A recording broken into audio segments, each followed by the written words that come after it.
लड़के को trace out किया तो मालूम चला कि लड़के ने लड़की का मर्डर करके और बॉडी डिस्पोज ऑफ कर दी। एक सेकंड।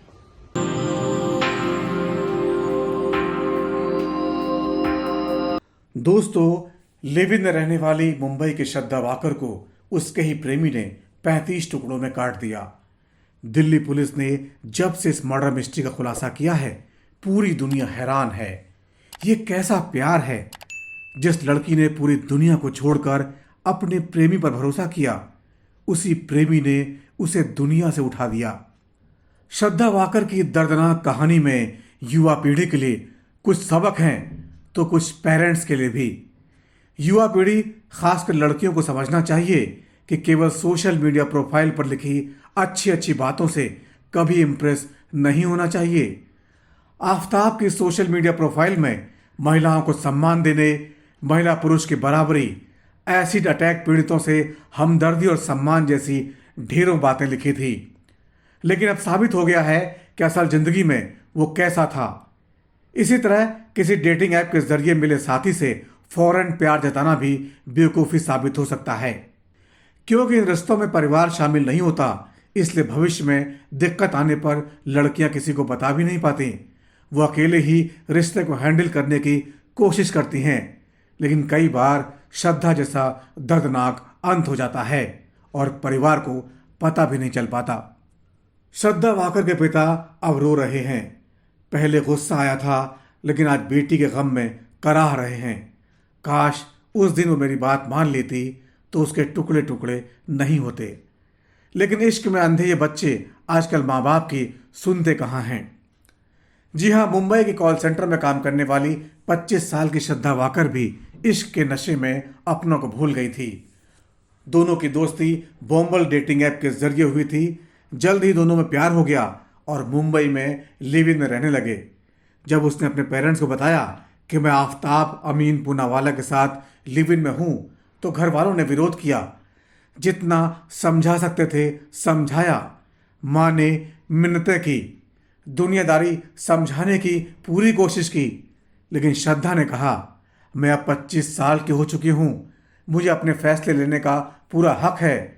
मुझे आफताब के साथ ही लिव इन में रहना है। मैं आज से आपकी बेटी नहीं। जब माँ बाप ने सुना तो उनके होश उड़ गए। भारी मन से बेटी को जाते देखते रहे। माँ बाप हैं इसलिए उसकी सलामती के बारे में पता करते रहे। दोस्तों ने बताया कि दोनों कुछ दिन महाराष्ट्र के नया गांव में जाकर रहने लगे हैं। कुछ दिन बाद श्रद्धा के भाई श्रीजय को श्रद्धा के एक दोस्त ने फ़ोन किया। उसने बताया कि आफताब अब श्रद्धा के साथ मारपीट करने लगा है। इस बीच बेटी के गम में श्रद्धा की माँ की मौत हो गई। माँ की मौत के बाद श्रद्धा ने पिता को फ़ोन किया तो उसे घर लौट आने को फिर कहा गया, लेकिन वो तब भी नहीं मानी। मारपीट करने वाले आफताब ने हर बार श्रद्धा को मना लिया। उसके बाद पिता को भी गुस्सा आ गया और उन्होंने श्रद्धा को फ़ोन करना छोड़ दिया। इस बीच 14 सितंबर को श्रद्धा के दोस्त लक्ष्मण ने कॉल करके बताया कि उसका फ़ोन 2 महीने से बंद है। उसके बाद सब ने महाराष्ट्र के मानेकपुर थाने में रिपोर्ट दर्ज कराई। पुलिस से पता लगा कि श्रद्धा तो आफताब के साथ मई महीने में ही दिल्ली आ गई थी। इस पर वे दिल्ली पहुंचे और महरौली थाने में रिपोर्ट दर्ज कराई। जब पुलिस जांच आगे बढ़ी तो देश की सबसे खतरनाक मर्डर मिस्ट्री सामने आ गई। पुलिस का पहला शक आफताब पर ही गया। दिल्ली पुलिस ने टेक्निकल सर्विलांस की मदद से आफताब को पकड़ लिया। पहले आफताब ने यह कहकर पल्ला झाड़ना चाहा कि वो तो बहुत पहले से उसे छोड़कर चली गई थी। वो कैरेक्टरलेस थी, किसी भी लड़के के साथ रहने लगती थी। लड़के को पकड़ के लाए, उसे घर पे वो उस टाइम मिल गया। तो घर से जब लेकर आए तो पूछताछ करी तो इनिशियली वो कहता है कि नहीं, हमारा झगड़ा हुआ था, लड़की चली गई है यहाँ से। बाद में जब पुलिस ने कड़ाई से आफताब से पूछा तो उसने जो बताया उससे पुलिस के होश उड़ गए। जांच में सामने आया कि लिव इन में रहने के दौरान ही कुछ समय बाद दोनों के बीच झगड़ा होने लगा। वे एक दूसरे पर शक करते थे, इसके कारण उनमें झगड़ा बढ़ने लगा। इनको लगा कि वो बाहर घूमने जाएंगे तो सब ठीक हो जाएगा।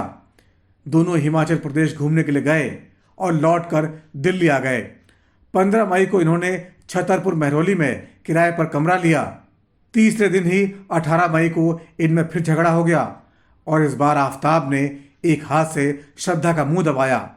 जब श्रद्धा चिल्लाने लगी तो आरोपी ने दूसरे हाथ से उसके गला दबाकर हत्या कर दी। इसके बाद उसने शव को बाथरूम में रख दिया। पूछताछ में आफताब ने बताया है कि श्रद्धा उस पर लगातार शादी का दबाव बना रही थी। लड़के को ट्रेस आउट किया तो मालूम चला कि लड़के ने लड़की का मर्डर करके और बॉडी डिस्पोज ऑफ की। हत्या के बाद शव को ठिकाना लगाना मुश्किल था, इसलिए आरी से उसके 35 टुकड़े किए। हाथ के 3 टुकड़े, पांव के 3 टुकड़े। कितना दरिंदा निकला श्रद्धा का प्रेमी। जिस लड़की से प्यार का दम भरा उसे ही काटने चला। क्या उसके हाथ नहीं कांपे होंगे? लेकिन वो बहुत शातिर था। श्रद्धा की हत्या के बाद खून साफ करने का तरीका जानने के लिए उसने गूगल सर्च किया। पुलिस ने दावा किया है कि आफताब ने मानव शरीर की संरचना के बारे में भी गूगल से ही जानकारी जुटाई थी। श्रद्धा की हत्या के बाद से ही आफताब शव को ठिकाने लगाने की योजना बनाने लगा था। आफताब ने पुलिस को बताया उसने मानव शरीर की रचना के बारे में पढ़ा था ताकि शरीर को काटने में मदद मिल सके। पुलिस ने कहा कि उन्होंने आफताब के इलेक्ट्रॉनिक गैजेट्स को जब्त कर लिया है और इसकी पूरी तरह से फॉरेंसिक जांच की जाएगी। गैजेट्स और गूगल सर्च हिस्ट्री को वेरीफाई करने के बाद पुलिस आफताब के कबूलनामे को साबित कर सकती है। लेकिन श्रद्धा की दर्दनाक दास्तान युवाओं के लिए बड़ा सबक भी है। लिव इन में रहने वालों को इससे ज़रूर सबक लेना चाहिए। आपका इसके बारे में क्या कहना है?